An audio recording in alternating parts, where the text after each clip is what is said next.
Olá, gente, boa noite. Vamos preparar para a gente fazer nosso culto no lar, guardando a presença aqui do Lucas, para entrar aqui para dividir conosco.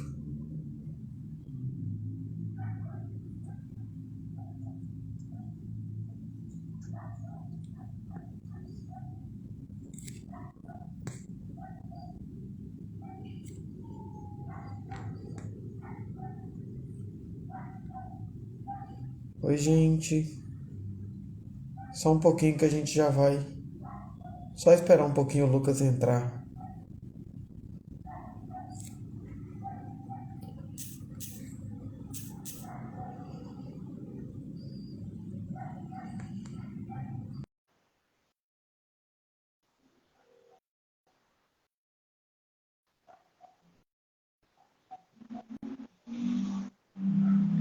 Tô achando estranho, o Lucas não tá online.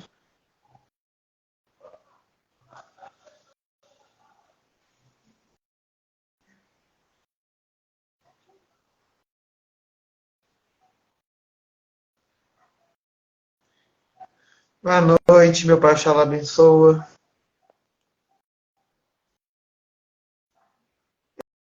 E Georgina, que saudade! Como você está? Tem muita gente boa aí online hoje.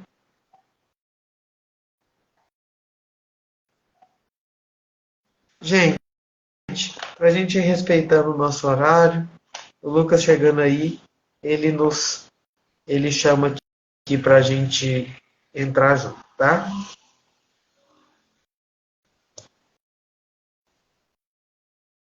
Pra gente iniciar, vamos elevar nosso pensamento a Jesus, a espiritualidade amiga, e rogar que nesse momento se faça presente todos os nossos amigos espirituais e vamos agradecê-los pela inspiração cotidiana, pelo amor que nos move, pela esperança que nos alimenta. E vamos chamar então a Deus de Pai, como Ele nos ensina. Pai nosso, que estais nos céus, santificado seja o vosso nome. Venha a nós o vosso reino, e seja feita a vossa vontade, assim na terra como nos céus. O pão nosso de cada dia dai-nos hoje, Senhor. Perdoai as nossas dívidas, assim como perdoamos os nossos devedores. Não nos deixe, Senhor, cair em tentação, mas livrai-nos de todo mal. Que assim seja. Boa noite, Lucas. Você está sem áudio. Melhorou? Agora sim. Tá bem. Hoje eu não tô te vendo. Eu não sei se você deve estar me vendo. Eu estou te vendo. Hoje sou eu que não te vejo. Na próxima quinta vai ser você. A gente alternando. Vamos aos poucos a gente chega lá. Boa noite, gente. Sejam todos bem-vindos a mais um estudo do Evangelho. E hoje a gente vai para a nossa mensagem 3, nosso terceiro encontro aí de culto do Evangelho no lar. A gente continua seguindo Palavras de Vida Eterna do Emmanuel com o Chico. E a nossa mensagem hoje ela é inquietante, né? Ela precisou de ser digerida. Ela nos diz assim: vigiai e orai para não entrardes em tentação. Vigiar não quer dizer apenas guardar. Significa também precaver-se e cuidar. E quem diz cuidar afirma igualmente trabalhar e defender-se. Orar a seu turno não exprime somente adorar e aquietar-se, mas acima de tudo comungar com o poder divino, que é crescimento incessante para a luz, e com o divino amor, que é serviço infadigável no bem. Tudo o que repousa em excesso é relegado pela natureza à inutilidade. O tesouro escondido transforma-se em cadeia de usura. A água estagnada cria larvas de insetos patogênicos. Não te admitas na atitude da vigilância e oração, fugindo à luta com que a terra te desafia. Inteligência parada e mãos paradas impõe paralisia ao coração, que da inércia cai na cegueira.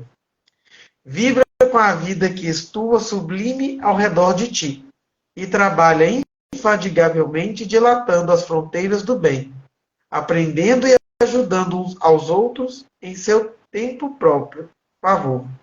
Essa é a mais alta forma de vigiar e orar para não cairmos em tentação. Olha, cada frase dá uma palestra. O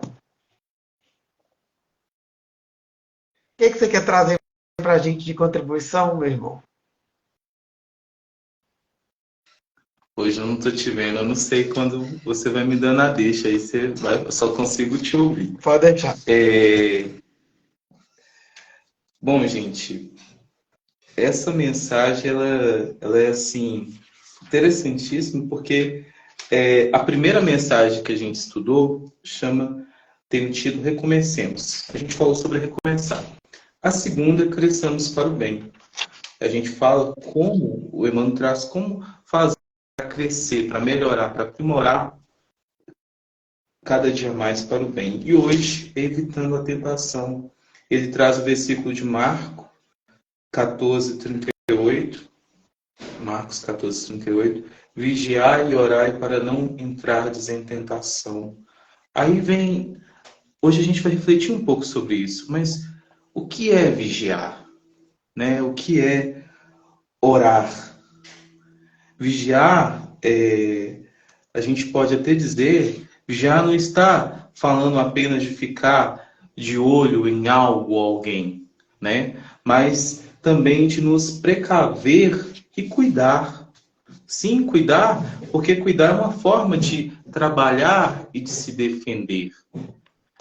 E estar atento aos desafios que a vida nos apresenta.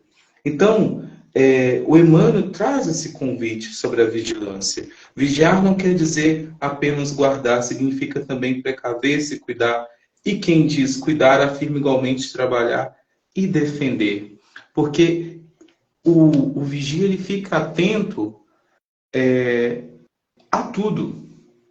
E a gente precisa vigiar primeiramente o pensamento, segundo, o sentimento, terceiro, a ação. Pois vai derivar toda a nossa ação de algum pensamento, vai derivar o sentimento de algum pensamento. Então, precisamos vigiar a nossa casa mental. Precisamos vigiar o que está surgindo no nosso pensamento. Nós precisamos ficar... Se a gente vigia tanto, às vezes, a alimentação, o que posso, o que não posso comer, se aquele alimento vai me fazer ou não bem, aí a gente precisa entender também, será que a gente está vigiando as palavras que a gente está nutrindo? As palavras que a gente está alimentando? Porque uma palavra mal falada gera indigestão, uma palavra bem falada gera satisfação. Como é que a gente está vigiando? Quais as palavras que a gente está se alimentando espiritualmente? Porque o alimento da palavra é muito importante. Porque através da palavra que a gente fala com Deus, através do pensamento também. E aí entra na segunda parte, oração. Não estamos referindo à inspiração, um ato a inquietar-se, apenas parar. Na verdade, orar é a nossa maneira de se conectar com Deus. Eu recordo que, certa feita, o Pai Benedito das Almas, uma vez eu perguntei a ele quando eu falava, quando eu oro, o que o plano espiritual realmente vê, observa, além das palavras? Eu achei interessante a resposta dele, que ele falou assim, ó, o pensamento, cria-se formas de pensamento, né? Então, a gente analisa o vibracional, o pensamento que está formando. A gente vai olhar o coração, porque a boca muitas vezes é insana, mas o coração não. Então, a oração, o Emmanuel vai dizendo aqui, orar o seu turno não exprime somente a adorar e a aquietar-se, mas acima de tudo, comungar com o poder divino, que é crescimento incessante para a luz e com o divino amor que é serviço infatigável no bem. Então, a oração é algo que precisa, de certa forma, nos conectar com Deus, nos vincular com Deus. Quando o coração fala, Deus fala. Como é que nós estamos nos conectando com Deus? Será que a gente ora? Certamente estamos falando aqui do coração de uma forma simbólica, do sentimento. Mas como é que nós estamos conectando com esse Criador? Será que a gente tem intimidade para rogar? Então, a gente precisa refletir, vigiar, ficar atento, vigiar a forma de como estamos pensando, como estamos sentindo, como estamos agindo e como estamos falando com Deus. Postura de oração. Quem sou eu? Quem é esse Deus com quem eu falo e o que sai da minha boca? Tudo que repousa em excesso é relegado pela natureza à inutilidade. Ele vai citar aqui brilhantemente a natureza mais uma vez, né? Ele vai dizendo que o tesouro escondido transforma-se em cadeira de usura. E a gente sabe muito bem que se não for usado é uma espécie de armadilha. Né? Quantas brigas se dá pelo dinheiro.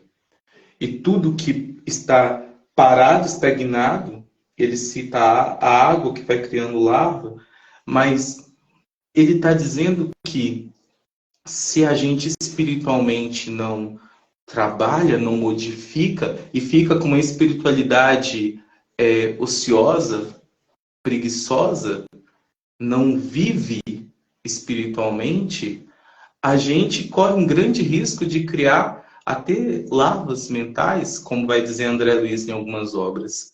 Então, a gente precisa ficar muito atento do que estamos fazendo com a vida. Será que a gente está aproveitando toda a oportunidade, ficando atento, dando 100%, ficando focado no serviço que a gente está fazendo, está exercendo? Porque quando a gente está focado no trabalho que a gente tem a realizar, a gente vigia, a gente observa, a gente analisa, a gente consegue trabalhar da melhor forma possível. Vibra com a vida que estua sublime ao redor de ti e trabalha infatigavelmente, dilatando as fronteiras do bem, aprendendo e ajudando aos outros em teu próprio favor. Essa é a mais alta fórmula de vigiar e orar para não caíres em tentação. A ideia central aqui é que não devemos isolar da vida e dos desafios que ela nos oferece. Evitar a luta que a Terra nos apresenta, eu vejo aqui que é como negar profundamente a nossa existência. É tentar fugir. Então, quando nós usamos a nossa inteligência para trabalhar, para melhorar, para se iluminar, a gente fica mais vigiante, mais atento e muito dificilmente a gente vai cair em novas falhas, em novos erros em tentações. Então, o conhecimento espiritual nos permite iluminar, se iluminar. Clareia a nossa razão, modifica o nosso sentimento, melhora a nossa ação perante a vida. E a gente fica mais atento, mais vigilante, mais em alerta com relação às nossas relações com as pessoas, com relação à nossa relação, à nossa intimidade com Deus, com relação ao trabalho, com relação a tudo. Então, se a gente aproveitar a mensagem de hoje e a partir de hoje ficar mais atento, mais vigilante perante a vida, a gente vai conseguir, de uma forma ou de outra, evitar quedas, evitar tentações. Ô Lucas, Oi.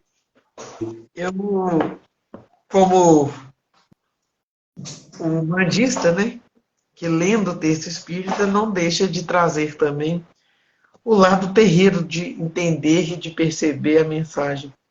Porque o que me chama a atenção começa pelo título. Evitar Uhum. a tentação, eu só evito aquilo que eu conheço. Então, se eu não sei aonde é a minha dor, eu não sei aonde agir, porque eu não reconheço. Às vezes eu não tenho total ciência da raiz da minha dor, mas algum tipo de sintoma eu sei. Eu posso saber que eu sou ansioso, eu posso não saber da onde vem a ansiedade.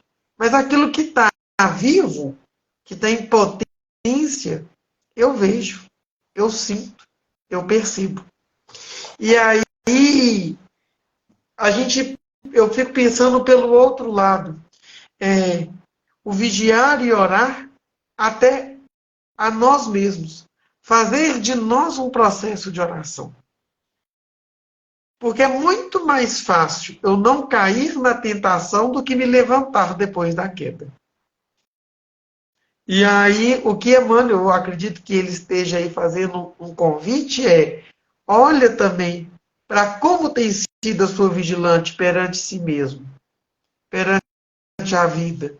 Porque é em nós que tem em nós mesmos existe uma resposta daquilo que tem que ser trabalhado para uma retificação de um espírito que um dia será um espírito puro, um espírito feliz. E aí eu vi aliás, vou te falar a verdade, eu vi 4 arquétipos de Umbanda claramente nesse texto. Porque no primeiro parágrafo ele fala assim, olha, vigiar não quer dizer apenas guardar. Nós estamos falando de quem? Exu. O que é o Exu na Umbanda? É o guardião. É o arquétipo do sentinela. É aquele que está a todo tempo a inspirar o melhor caminho. É aquele que está no nosso cotidiano entendendo as nossas mazelas e ao mesmo tempo sendo um amigo fiel que não nos passa a mão na cabeça e nos fala quando estamos precisando da corrigenda necessária. Então o Exu é aquele que cuida, que nos ajuda a precaver do nosso próprio erro, que já teve uma vida semelhante à nossa e, por reconhecimento, fala conosco. Ok, essa também já foi a minha queda.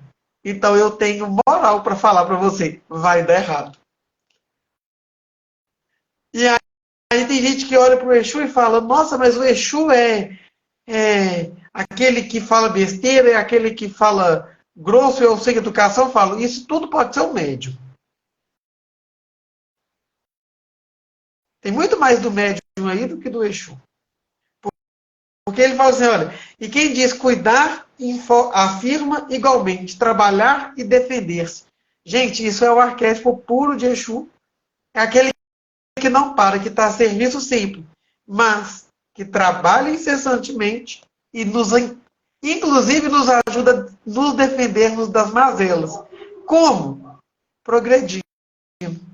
Tanto é que Exu não nos deixa ficar parado. Ele sempre nos coloca em movimento do progresso.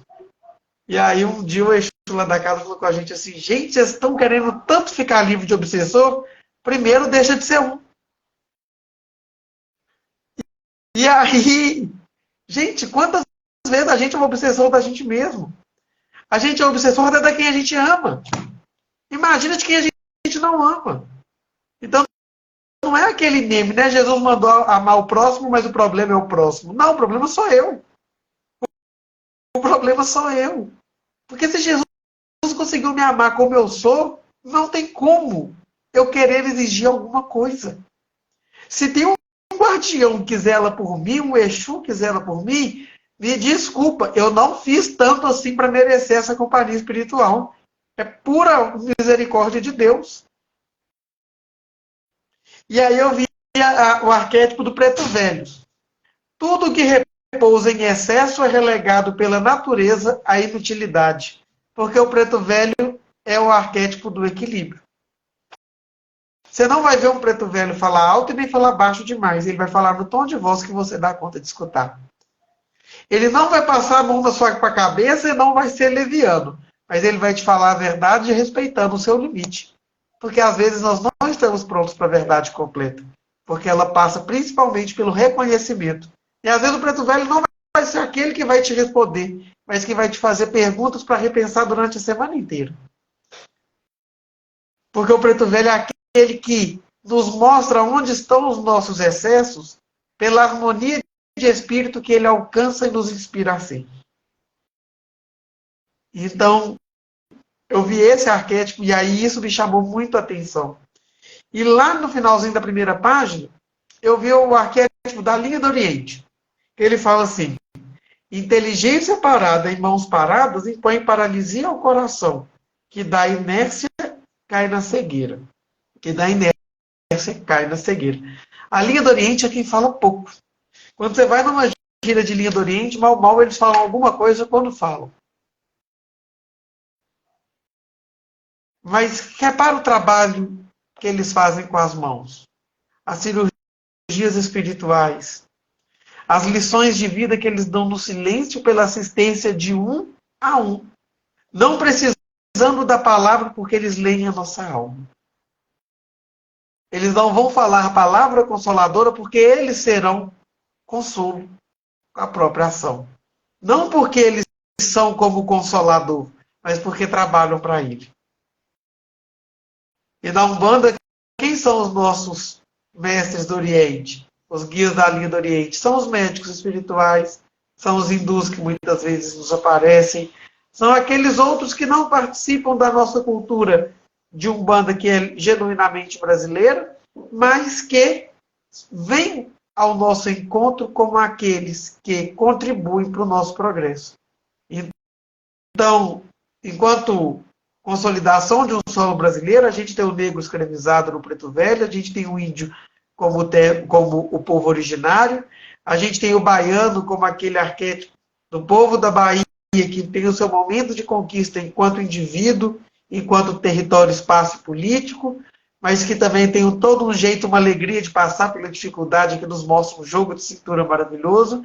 A gente tem o Exu e ali a linha do Oriente vem como a inteligência, mostrando que a inteligência, porque eles são muito inteligentes, não pode ficar parada.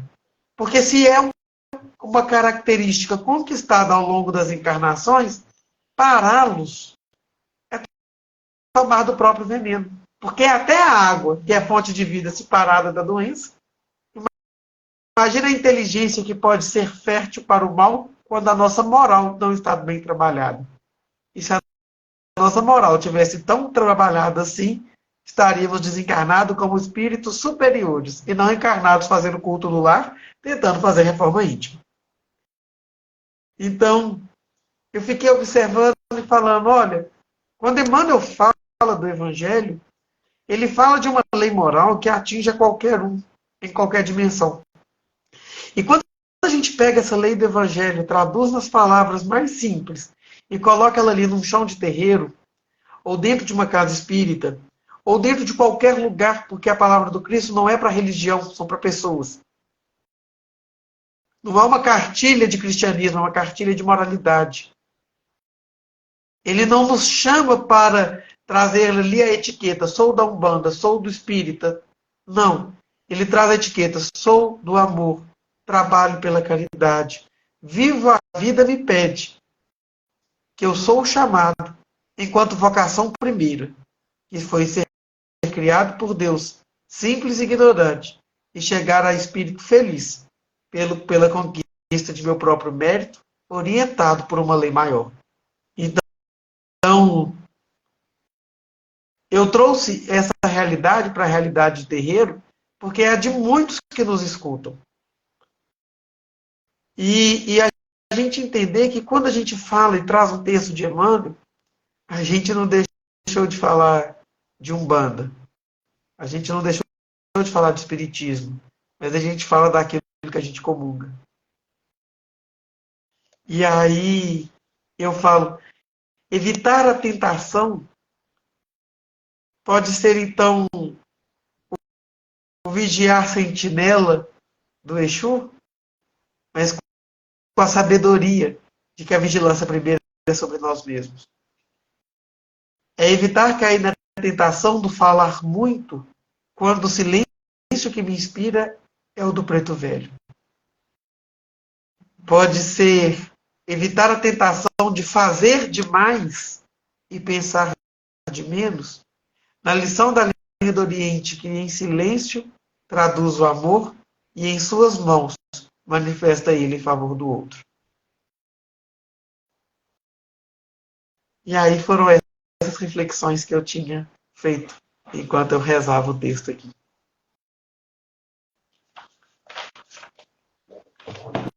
Meu amigo, tu falou muito bem. Tão bonito, né? Quando a gente tira o espírito da letra. E, nossa, que reflexão maravilhosa. Porque a Umbanda, ela... Eu sou suspeito de falar porque eu gosto muito da Umbanda, né? Ela reúne ali sabedorias, culturas, e traz uma... Ela tem... As entidades têm uma bagagem de conhecimento que é uma faculdade para o espírito, né? Não tem preço, né? E você falou muito bem. Eu não tenho mais nada para falar, a não ser agradecer a oportunidade de estar com vocês aqui nessa noite de estudo, mais uma vez, mais uma quinta com o Evangelho, porque, minha gente, né? Assim, fala do nosso amigo, ele foi maravilhosa. Oh, meu Deus. Ô, Lucas, antes da gente fazer a nossa prece, hoje partiu para o plano espiritual uma pessoa muito especial aqui na cidade de Esmeraldas, mas também uma pessoa que foi muito presente na fundação da nossa casa. Parte para o plano espiritual, faltando 10 minutinhos para a gente iniciar o nosso evangelho. A Glória. Uma costureira nata, uma mulher que fez caridade com sua arte, que vestiu a inúmeras pessoas com seu trabalho, que fez enxoval de neném para dar, vender e jogar fora, para que não faltasse no hospital, que nos ajudou a costurar roupa de cama para o hospital, para doente acamado em casa, para tudo. Era pau para toda obra. Hoje era 5 horas da tarde, quando o telefone toca dizendo que ela estava já nos seus últimos momentos, e a minha reação foi sentar e rezar. Porque era o que eu podia fazer. E aí passou um filme, porque durante muitos anos, às quartas-feiras, era unido a ela, a dona Silvéria e a Eliana, hoje encarnada. Só tem a Eliana, e que vai ficar encarnada muitos anos, porque tem muito serviço.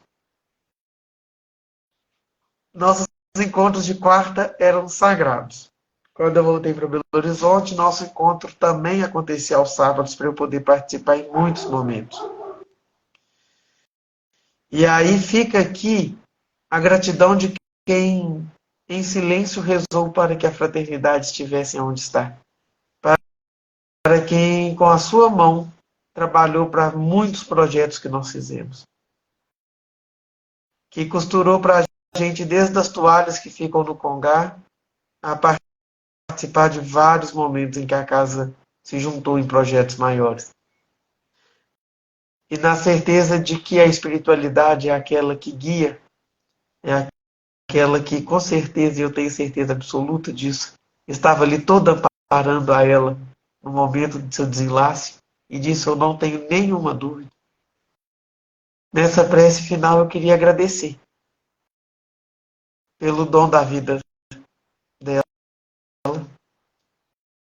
dizendo que Glória, enquanto esteve viva, foi fonte de luz, uma benzedeira e tanto, ainda numa cidade onde a cultura da benzeção para a gente é tão importante. Mas agradecer ao Deus da vida pelo tempo em que ela esteve conosco, pela oportunidade sagrada de ter trabalhado ao seu lado, de ter tido a companhia, a amizade e a presença silenciosa que muitas vezes foi sinônimo da presença do Cristo em nosso meio. Agradecer e emanar as energias para que essa passagem seja leve, bonita, bem acompanhada e que ela receba da espiritualidade nossa gratidão, mas também um carinho imenso que devotamos a ela. E apresentamos a Jesus nossos corações, nossas famílias, a água que colocamos para fluidificar,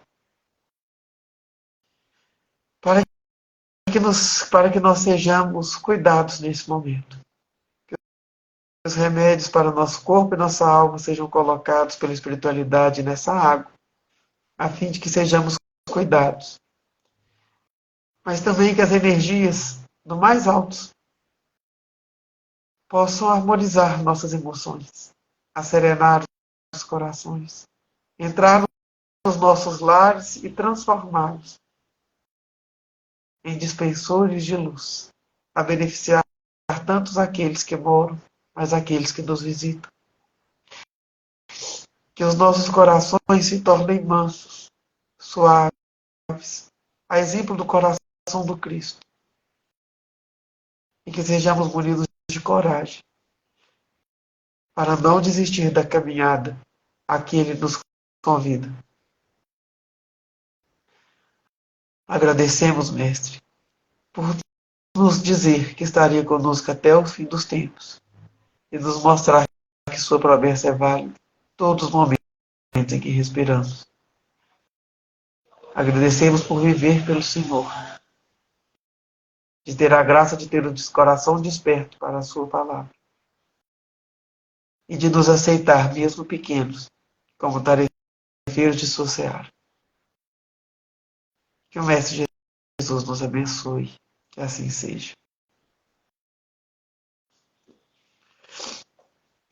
Que assim Lucas, seja. gratidão. Eu só agradecer e eu acredito que essa irmã que retornou à pátria espiritual, né, que ela possa receber essa prece com vibrações, como um cobertor, né, de vibrações de carinho, de amor, de aconchego, né, agora nesse novo plano que ela se encontra. Assim Né? sim. Assim seja. Gente, muito Obrigado obrigado pela demais. presença de todo mundo. Oi? Até a próxima quinta. Até a próxima quinta, se Deus quiser. Gente, Até mais. abração. Tchau, tchau.